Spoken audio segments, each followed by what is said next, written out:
Hey, I want to talk about something that's super, super important. And when you understand the math on this, I think it's going to drastically change the way that you do outreach. So this kind of differentiates most beginners from experts. So let's get into it.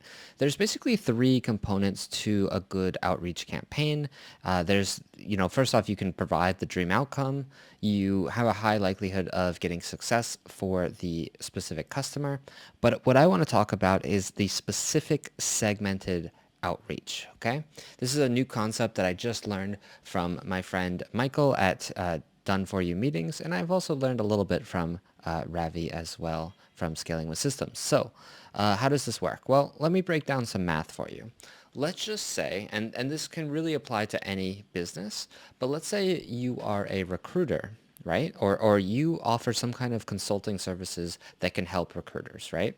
Now, if you were just going to reach out to all recruiters, you could reach out to a lot of people. So I went into Sales Navigator and I just pulled all recruiters in the US or the UK, and it said 1 million+ contacts, right? Now, you probably don't have a budget to reach out to 1 million contacts. So let's say we're going to do 5,000 contacts. That's going to cost you $10,000 in marketing. Now, if we have a 0.02% close rate from that, so out of these 5,000 customers, we basically get one customer for that. The reason the close rate is so low is because this is a super broad audience. We basically don't know anything about these people that we're reaching out to, and so it's very cold, right? And so that's why we have such a small number.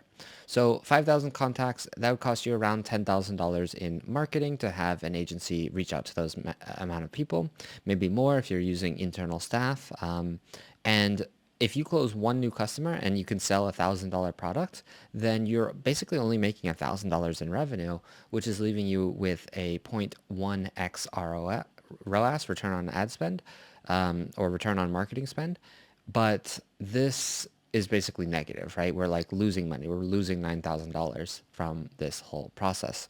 But what's a smarter way to do it? What's a better way to do it? So imagine you have a case study, and this idea of the case study is really important because as we'll get into this, once you have a case study, it kind of like unlocks additional segments that you can go after. And I want you to think really creatively about the segments as well. I'm going to go over a very simple example here, but we'll get into more complicated ones later. So let's say you are looking for electrical engineer recruiter in Miami, right? Somebody who does something very technical like this. This is going to have a much, much smaller audience. I looked in Sales Navigator. It looks like about 6,000 contacts, but I could honestly filter that down a little bit more. But let's say you want to get 5,000 again, because again, you have that $10,000 worth of marketing. Now, all of a sudden, we can be super specific. So if you live in Miami or you know something about electrical engineers, you can be a little bit more specific about what it means to be an electrical engineer, right? Or what it means to be an electrical engineer recruiter, I should say. Now, your messaging is going to be much, much cleaner and it's going to be much, much more specific. So getting back to this is one of the big multipliers for our success.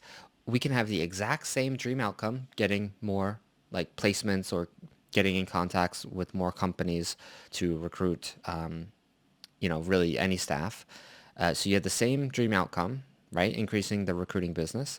The likelihood of success actually does go up a little bit because it's more specific, which is really important. So that's basically, it's almost like a subcomponent of likelihood of success, but it's specific, right?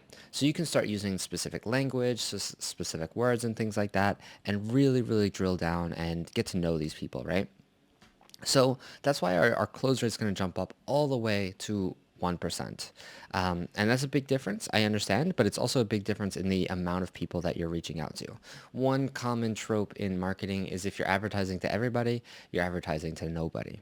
And so that's important to keep in mind when you're doing outreach as well. So we get 1% of customers, 1% of that 5,000. It would be actually there. I put 1%, but I meant to put 2%. So you're getting 2% close on the customers, and you're getting 100 new customers, right? And again, we're selling that product for $1,000, so we are getting $100,000 in revenue, and we've spent $10,000 in marketing. So now we're getting a 10x return on our investment. And this is really, really important. If you've tried outreach before and it hasn't worked, you need to kind of really look at your data. This is also really interesting about script writing too. When you're writing your script, if you don't have specific enough of an audience, you don't even know what to write, right? There's nothing that you could possibly write that would make sense for a script. So that's basically the math on how it works. Now let's get into the details of how you can segment people. So you can segment people on just straight facts, right? So these are like details. Language is a really interesting one. So if you live in a country where they speak Spanish and you can reach out to other Spanish countries, that's typically going to have a lot less competition than English-speaking countries, right? Same thing with Dutch or German or Chinese, right? Like basically a lot of the commerce and a lot of the outreach that is happening in UK and US like English. And so that can be a big, big differentiator for you in this business. The other thing is like location. So if you are local to a certain area or you've lived in a certain area, that can be really powerful as well.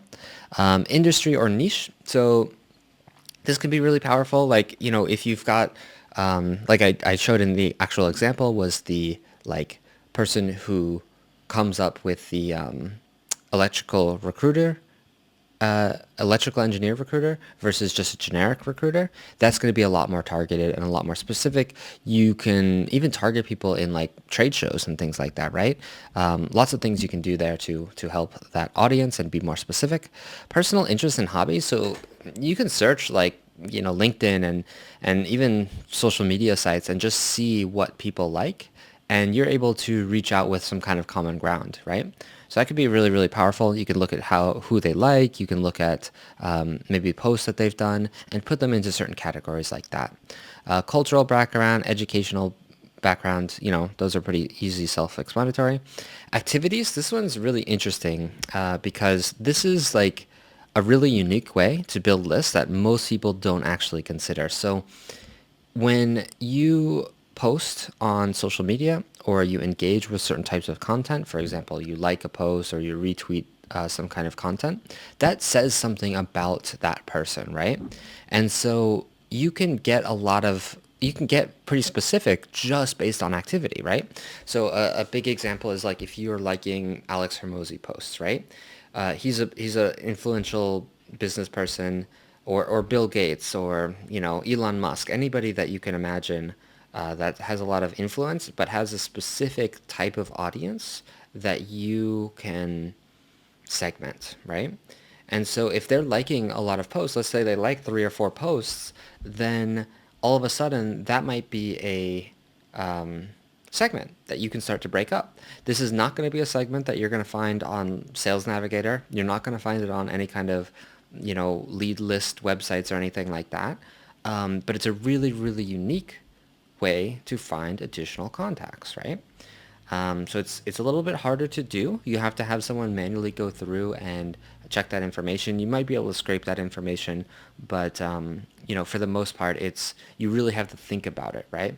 You have to think about the type of post that they liked. You have to think about what kind of engagement counts as a positive, right? So like you can retweet something and actually think it's negative, right? You can make fun of something if it's retweeted, right? Because you write your own message on top. So you have to think very critically about that. One really important thing too is conference attending. So I read the stats on this and they're actually quite surprising. But apparently like 80+% of people who go to conferences and get business cards don't do any kind of follow-up. And if they do a follow-up, it's like one simple email. What I would do is I would just take the outreach email sequence that you have for your regular customers and apply it to conference attending. And so when you're going to the conference and you're meeting people and you're getting business cards, every business card you're getting, you are essentially getting another contact to your list, right? And so if we go back to this example, we've got $1,000 product. And let's say now that we're actually meeting these people, we're shaking their hands, we're saying hello, it's great to meet them. Our close rate maybe goes up way more. Let's say it's 10%, okay? So 10% of $1,000 product is basically $100. So every single time you meet somebody at a conference and you get their business card, think you are literally making an extra $100, right? That's kind of how the math works out in this situation. And so if you think of it in terms of this list building activity and this really revenue generating activity, then you have specific metrics on what you need to be doing at those kinds of events. So that's it. I think this is a really underutilized topic, and a lot more people should think about their specific segmented outreach. When I learned about this topic, I know it made like a big difference on me, and made me kind of rethink the way that I wanted to outreach for myself and for clients. And so I just wanted to share my thoughts on that and give you a little bit of information as well. All right. So thanks so much, and hope you have a great time doing outreach.